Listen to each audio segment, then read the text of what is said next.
একজন ব্যক্তি 7,000 টাকা বেতনের কর্মচারী থেকে 7,000 জন কর্মচারী রেখেছেন তার সম্পদের হিসাব রাখার জন্য। এমন একজন ব্যক্তির জীবনী নিয়ে আলোচনা করব। যদি আপনার হাতে সময় না থাকে তাহলে ভিডিওটি স্কিপ করুন, আর ধৈর্য ধরে আমার ভিডিওটি শোনার মতো সময় যদি আপনার হাতে থাকে তাহলে ভিডিওটি কন্টিনিউ করুন। যদি ভিডিওটি শেষ পর্যন্ত দেখে আমার কথাবার্তাগুলো আপনার কাছে ভালো লাগে তাহলে অবশ্যই চ্যানেলটা সাবস্ক্রাইব করবেন, ভিডিওটিতে একটি লাইক দিবেন আর কমেন্ট করে আপনার মূল্যবান মতামত জানিয়ে যাবেন।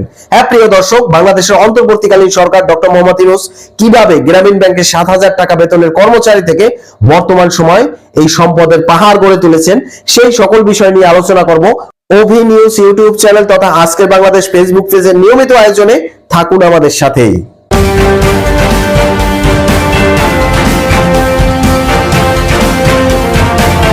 প্রিয় দর্শক, বর্তমান সময়ে আওয়ামী লীগ নিয়ে কথা বলা নিষিদ্ধ, কথা বললে সমস্যা, কিন্তু কথা না বলেও পারছি না, কারণ ইতিমধ্যে দিল্লি থেকে শেখ হাসিনা যেই সকল ভাইরাল অডিও বার্তা বাংলাদেশের জনগণের উদ্দেশ্যে বিভিন্ন সোশ্যাল মিডিয়ায় পোস্ট করেন, সেখানে তিনি একটা কথাই বলেন। সেই কথাটি হচ্ছে 1990 সালে ডক্টর মোহাম্মদ ইউনূস গ্রামীণ ব্যাংকের মাত্র 7,000 টাকা বেতনের কর্মচারী ছিলেন। সেখান থেকে কিভাবে তিনি এই সম্পদের পাহাড় গড়ে তুলছেন সেই বিষয়ে আলোচনা না করলেই নয়। কারণ যদি তিনি নির্দোষ হতেন তাহলে নিজেকে প্রোটেক্ট করতেন, তিনি নিজেকে নির্দোষ প্রমাণিত করতেন, কিন্তু তিনি এই সকল কিছুই করতেছেন না। তার মানে কি শেখ হাসিনা যেই সকল অভিযোগ করছেন সেগুলো সত্য? না হলে তিনি কেন নিজেকে নির্দোষ প্রমাণিত করছেন না? যখন শেখ হাসিনা ক্ষমতায় ছিল তখন তিনি কেন তার মামলাগুলোকে নিজেকে প্রোটেক্ট করলেন না? যখন শেখ হাসিনা বিতাড়িত হলো তখনই তিনি নিজের মামলাগুলোকে প্রোটেক্ট করলেন এবং এক সপ্তাহের ভিতরে নিজের সমস্ত মামলা ধূলিসাৎ করে দিলেন। এটাই কি সংস্কার? এইভাবেই কি 1,000 কোটি টাকার মালিক হলেন? শেখ হাসিনা দাবি করছে যে তিনি প্রথম 4,000 কোটি টাকা গ্রামীণ ব্যাংকে ঋণ দিয়েছিলেন গ্রামীণ ব্যাংকের উন্নয়নের জন্য। সেই টাকা অদ্যাবধি ডক্টর মোহাম্মদ ইউনূস গ্রামীণ ব্যাংক থেকে রাষ্ট্রকে পরিশোধ করে নাই, এবং গ্রামীণ ব্যাংকের শ্রমিকদের যে কল্যাণ ট্রাস্ট আছে সেই টাকাও তিনি আত্মসাৎ করছেন, এমনটাই দাবি করছেন ভারত থেকে সাবেক প্রধানমন্ত্রী শেখ হাসিনা। তাহলে কেন ডক্টর মোহাম্মদ ইউনূস এই কথাকে প্রোটেক্ট করতেছেন না, নিজেকে নির্দোষ প্রমাণ করতেছেন না? নিশ্চয়ই তার ভিতরে দুর্বলতা আছে। এছাড়াও বর্তমান সময় দেশকে নিয়ে যেই সকল ষড়যন্ত্র তার সম্পর্কে শোনা যাচ্ছে সেটা কি আসলেই বাস্তবসম্মত?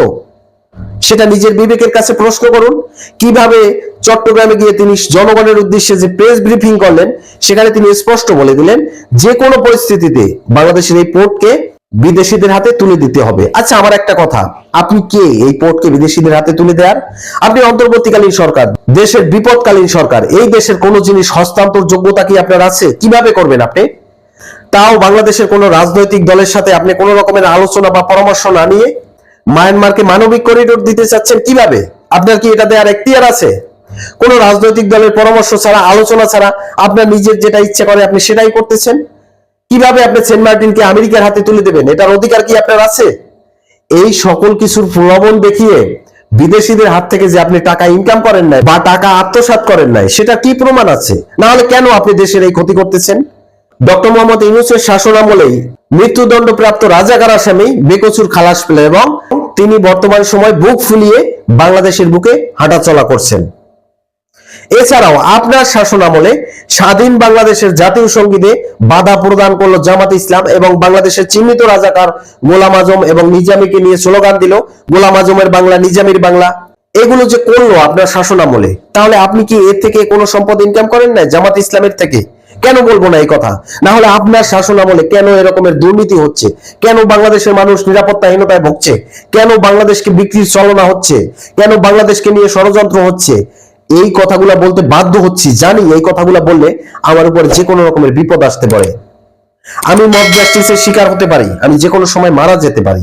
তারপরও একটা স্বাধীন দেশের নাগরিক হিসাবে, একজন সাধারণ জনগণ হিসেবে নিজে এই কথাগুলোকে বুকে চেপে রাখতে পারছি না, যার কারণে বলে দিলাম, বাধ্য হলাম। এই কথাগুলো বুকে আটকে রাখলে তাহলে এমনিতেই হার্ট অ্যাটাক করে মারা যাব, এই জন্য বলে দিলাম। প্রিয় দর্শক, কথাবার্তাগুলো যদি ভালো লাগে, শুনতে যদি ভালো লাগে তাহলে ভিডিওটা সর্বোচ্চ পরিমাণে শেয়ার করে দিবেন। আর যদি শুনতে ভালো না লাগে তাহলে ভিডিওটি স্কিপ করুন এবং আমাকে আনসাবস্ক্রাইব করে দিন। কারণ সত্য কথার দাম নাই। আমি সত্য বলতেছি, এটাতে আমাকে দালাল বলতে পারেন, আওয়ামী লীগের দালাল বলতে পারেন, ভারতের দালাল বলতে পারেন, আমার কোনো আফসোস নাই। কিন্তু আমি যদি মারাও যাই তাহলেও সত্য কথাগুলো বলে তারপরে মারা যাইতেছি, এটাই আমার আত্মার শান্তি। প্রিয় দর্শক, দেখতে থাকুন ভবিষ্যৎ বাংলাদেশের প্রেক্ষাপট কি হয়। যা কিছু হয় সবকিছু নিয়ে আমি থাকবো আপনাদের সাথে। আজকের এই পর্যন্ত শেষ করছি, পরবর্তীতে নতুন কোনো ভিডিও নিয়ে আসবো। সেই পর্যন্ত ভালো থাকুন, সুস্থ থাকুন, আল্লাহ হাফেজ।